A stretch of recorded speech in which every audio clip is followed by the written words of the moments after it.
Bonjour à tous, vous qui êtes devant vos écrans. Je suis contente d'être des vôtres dans le cadre de cette émission Porte le flambeau. Aujourd'hui, c'est le 3e message que vous allez entendre sur la série de 6 que nous, jeunes adventistes du 7e jour à Fatawa, nous vous proposons. Je m'appelle Roimata, j'ai 15 ans et aujourd'hui, j'ai le privilège de vous présenter ce message intitulé « Le jugement de Dieu ». Un rappel du sujet précédent. Satan a donc réussi à tromper Adam et Ève. Ils ont désobéi à Dieu, leur Père et leur Créateur. Et qu'est-ce qu'ils ont dû faire? Ils durent quitter le jardin d'Éden. Mais Dieu et Jésus, qu'ont-ils ressenti? Qu'est-ce que Dieu a ressenti lorsque ses enfants ont choisi de lui désobéir? Lorsqu'ils ont préféré écouter le serpent plutôt que Dieu? Pensez-vous qu'il ait été fâché, triste? Oui, Dieu a été très malheureux, plus malheureux encore qu'Adam et Ève. Que ressentent nos parents lorsque nous faisons des bêtises ou que nous faisons le contraire de ce qu'ils demandent ou que nous ne faisons pas du tout ce qu'ils nous demandent? Dieu a-t-il puni Adam et Ève pour le péché qu'ils ont commis? Quel est ce péché? Est-ce que c'était le fruit qui était si précieux que cela? Qu'est-ce qui, d'après vous, a vraiment attristé Dieu? C'est d'avoir choisi d'écouter le serpent plutôt que Dieu? C'est comme si Adam et Ève dit à Dieu: « Nous croyons plus au serpent qu'à toi. Le serpent a dit que tu es un menteur et nous le croyons. Nous préférons suivre ce qu'il dit et nous n'avons plus besoin de toi. » Oh, comme Dieu a été très malheureux! Comment a-t-il réagi? Et que va faire Dieu? Le serpent a trompé Adam et Ève. Adam et Ève ont désobéi et ont péché contre Dieu. Ils allaient mourir, peut-être pas tout de suite, mais ils allaient tous mourir un jour. Tous les hommes qui naîtraient d'Adam et Ève allaient mourir. N'est-ce pas ce qui arrive aux gens comme vous et moi? Connaissez-vous quelqu'un qui ne meurt jamais? Non, Dieu n'a pas menti. Il doit aussi punir celui qui pêche. Le Seigneur a commencé par exprimer le jugement contre le serpent. Dans Genèse chapitre 3, verset 14, il est écrit: « Tu ramperas sur ton ventre et tu mangeras de la poussière tous les jours de ta vie. » Quel a été le jugement contre la femme? Genèse chapitre 3, verset 16 nous dit: « À la femme, Dieu dit: Je rendrai tes grossesses pénibles, et c'est dans la souffrance que tu mettras des enfants au monde. Tu seras attiré par ton mari, mais il sera ton maître. » Quel a été le jugement contre l'homme? Genèse chapitre 3, verset 17 nous dit: « À l'homme, le Seigneur dit: Puisque tu as écouté la voix de ta femme et que tu as mangé de l'arbre duquel je t'avais donné cet ordre, tu n'en mangeras point. Le sol sera maudit à cause de toi. C'est à force de peine que tu en tireras ta nourriture tous les jours de ta vie.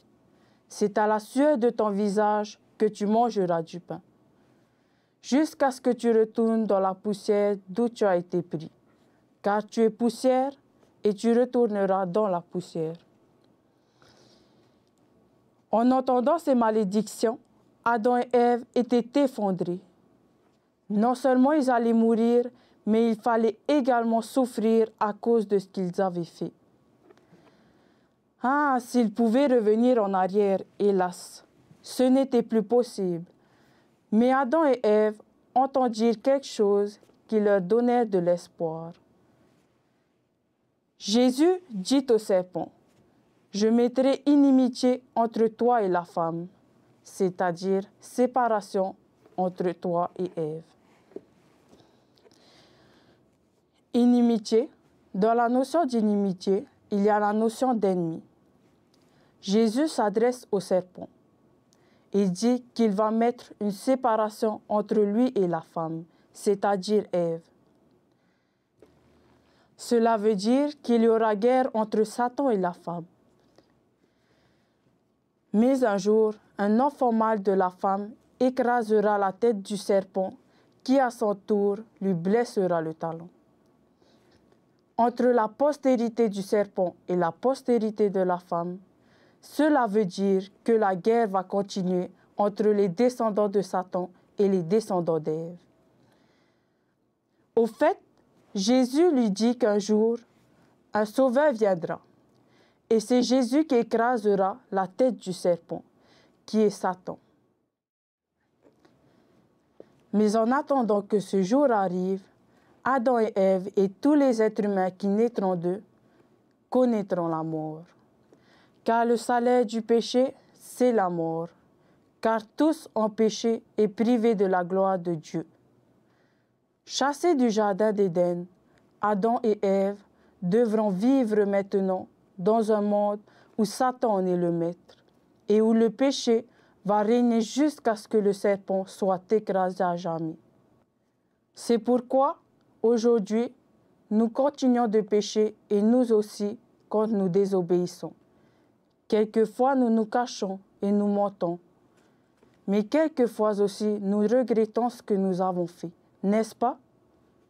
Et malheureusement, le mal est déjà fait et nous ne pouvons pas revenir en arrière. Le mieux que l'on puisse faire est de reconnaître qu'on a mal agi et de demander pardon. Et c'est ce que Dieu nous demande de faire. Et qu'est-ce que Jésus fait quand nous venons à lui et que nous lui avouons nos fautes? Il est toujours prêt à les pardonner et à les effacer.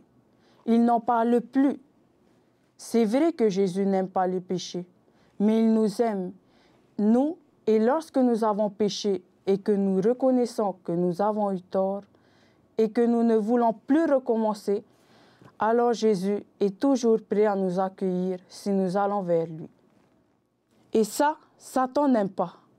Au contraire, il voudrait que tous les hommes détestent Dieu. Il ne comprend pas pourquoi Dieu et Jésus leur pardonnent le mal qu'ils font. Alors il nous pousse à avoir peur de Dieu et de ne pas croire en lui. Il ne dit que des mensonges sur Dieu. Il dit ainsi que ce n'est pas grave de pécher. Et lorsque nous péchons, il dit alors que Dieu est tellement sévère sur le péché qu'il ne va jamais accepter de nous pardonner. C'est ça, sa bataille, sa guerre contre Dieu, c'est d'empêcher les gens d'aller à Jésus. C'est de faire croire qu'il est impossible d'obéir à Dieu, qu'aucun être humain ne peut obéir à Dieu. Depuis le jardin d'Éden, Dieu avait promis qu'un sauveur viendrait nous délivrer du péché. Et ce sauveur, c'est Jésus. C'est Jésus qui va écraser la tête du serpent. Comment va-t-il faire? Comment va-t-il faire pour nous sauver? Nous allons le découvrir dans une prochaine leçon. Ce qu'il faut savoir aujourd'hui, c'est qu'il existe une guerre entre ceux qui suivent Satan et ceux qui suivent Jésus. De quel côté voulez-vous être? La Bible ne dit pas que peut-être Jésus va écraser Satan. Non, elle dit que Jésus va écraser et l'a écrasé, car il est déjà venu. Jésus a déjà gagné la guerre. De quel côté voulez-vous être? Du côté de Jésus, c'est-à-dire des gagnants, ou de Satan, c'est-à-dire du côté des perdants? Oui, Jésus a déjà gagné la guerre, mais nous devons choisir de quel côté nous voulons être. Alors, quel chemin choisissons-nous? Celui de Satan qui mène à la mort ou celui de Jésus qui mène à la vie? C'est nous qui devons choisir. Ce n'est pas papa ou maman ou quelqu'un d'autre qui doit choisir pour nous. C'est nous tout seuls qui devons choisir. Nous allons prier le Seigneur. Oui, Père notre Dieu, Dieu d'amour, nous te sommes reconnaissants pour toutes ces vérités à travers ta parole. Merci de pénétrer nos cœurs, de nous transformer car tu es la vie et nous te rendons gloire pour cela. Bénis chacun de nous, chacun de ceux qui sont à l'écoute de ta parole divine. Toutes ces grâces, nous te le demandons au nom de Jésus, notre cher Sauveur. Amen.